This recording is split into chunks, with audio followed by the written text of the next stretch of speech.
Good morning everyone, Miss Martin here, and this video is for anyone who isn't able to join our live chat this morning. So our goal, I can explain how height and gravity store energy. In both of these pictures we have very, very tall things. So we have the roller coaster, and the cart is being pulled up to the top of that hill, and then we have this man skiing down the icy, snowy side of a mountain. Both of these people, or groups of people, are using height and gravity to store energy and then to release energy.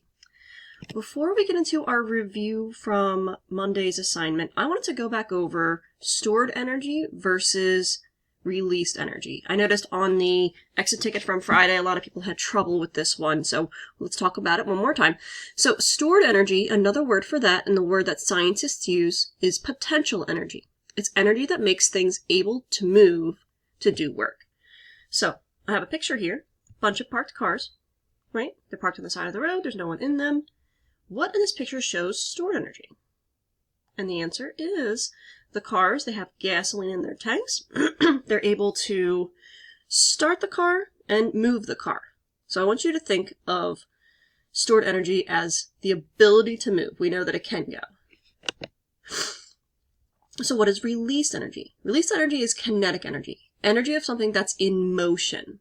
So when something's moving, it's releasing energy and it's using kinetic energy.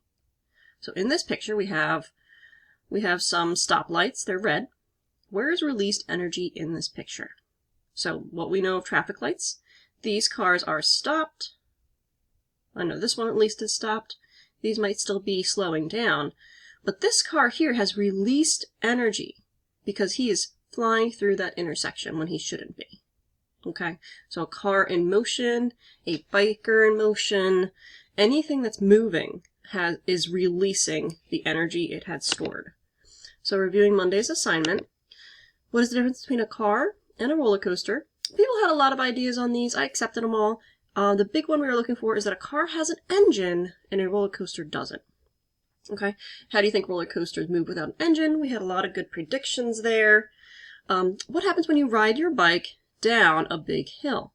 Make sure you're reading these carefully. A lot of people missed a couple words, and they saw riding your bike up a hill. So when you go down a hill, it goes faster and you don't have to pedal.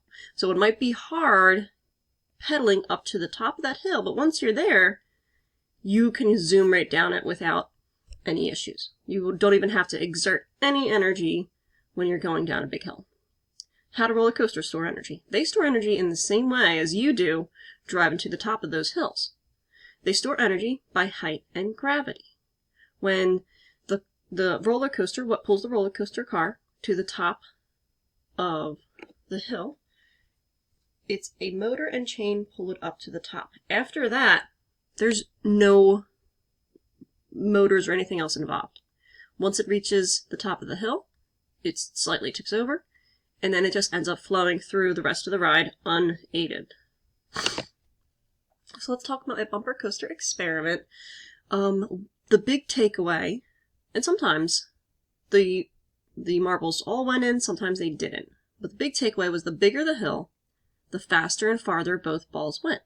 When I lowered the hill, both of the balls wouldn't go inside. Let's watch the experiment wrap up.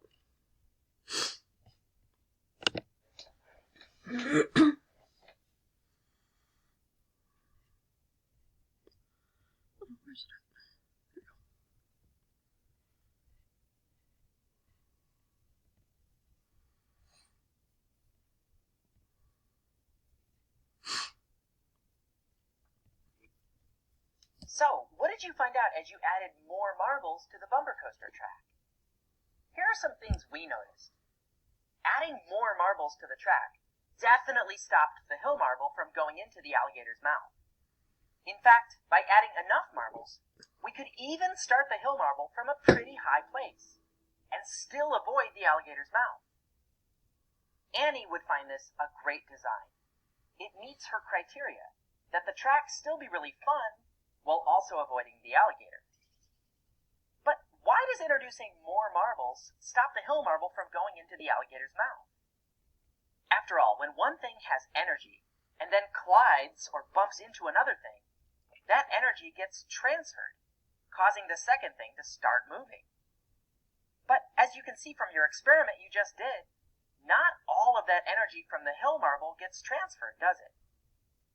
If all of the energy got perfectly transferred between each marble, then both of the extra bumper marbles would have gone into the alligator's mouth. But not all of that energy from the hill marble did get perfectly transferred. It didn't keep moving forward. Along the way, some of the energy from that hill marble got transferred to other places. For example, did you notice this?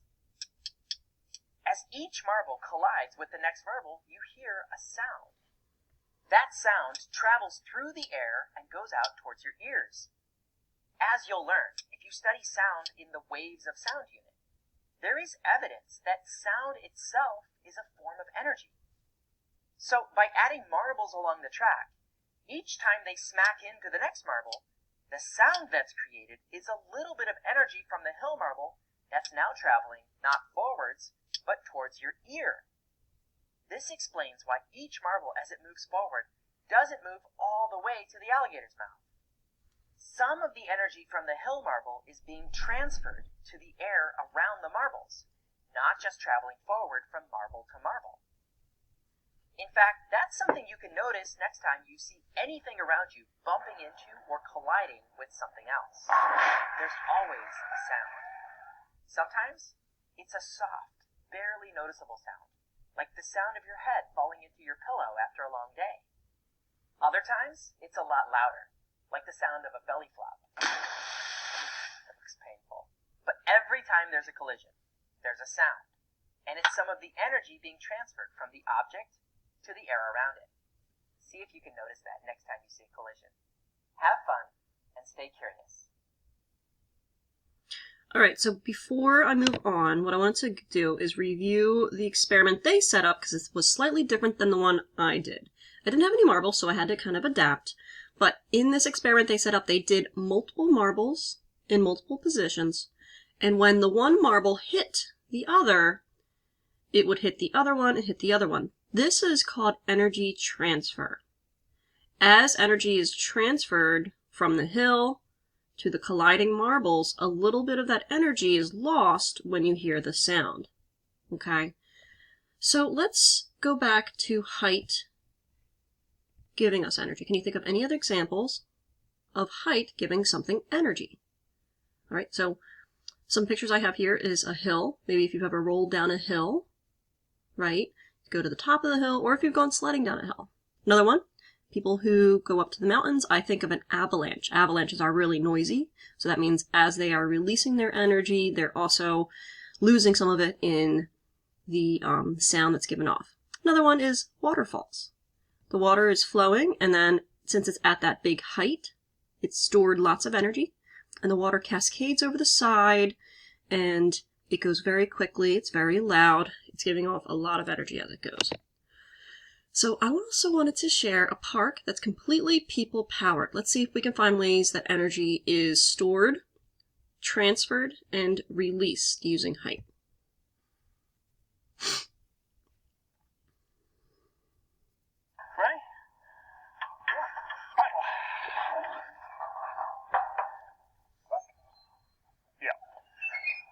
I'm in the foothills of the Dolomite Mountains, about an hour north of Venice in Italy. And this is a place called Ai Pioppi, the Poplars. 40 years ago, a man called Bruno opened a restaurant. And then he learned to weld, and he thought, okay, I'll make some small bits of playground equipment for the kids who come to my restaurant. Well, it's now 40 years later, and Bruno's welding looks like this. This is the terrifying... Wheel of Death, Bicycle of Death, I'm not sure how to translate it, at Ai Pioppi. Like all the rides at this bizarre, kinetic playground theme park, it is entirely human-powered. Everything here has no more energy than what people put into it, in this case by pedaling. There are all sorts of bizarre contraptions and... Go on! So I'm going to pause it right there. So what they've been doing is they've been pedaling. Just like if you were to pedal up a hill, they are pedaling to push their cart to the top of the circle. All right, as they get to the top of each circle, more energy from height is stored and released, and the car comes swinging back down.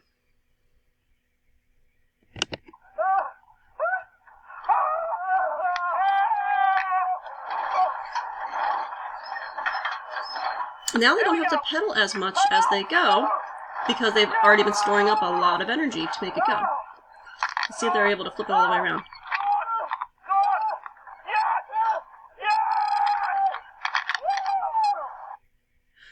Alright, so we saw there was some noises coming off of there. That means there's some energy being transferred. So, oops, don't want to do that.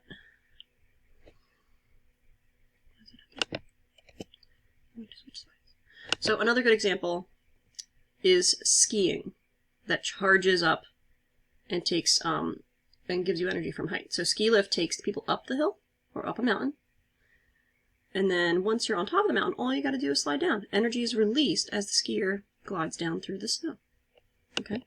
So when we finish up here, make sure you answer your questions. We're going to look at how energy is stored using height and gravity, how energy is transferred from one thing to another and loses a little bit of energy on the way, and how energy is released.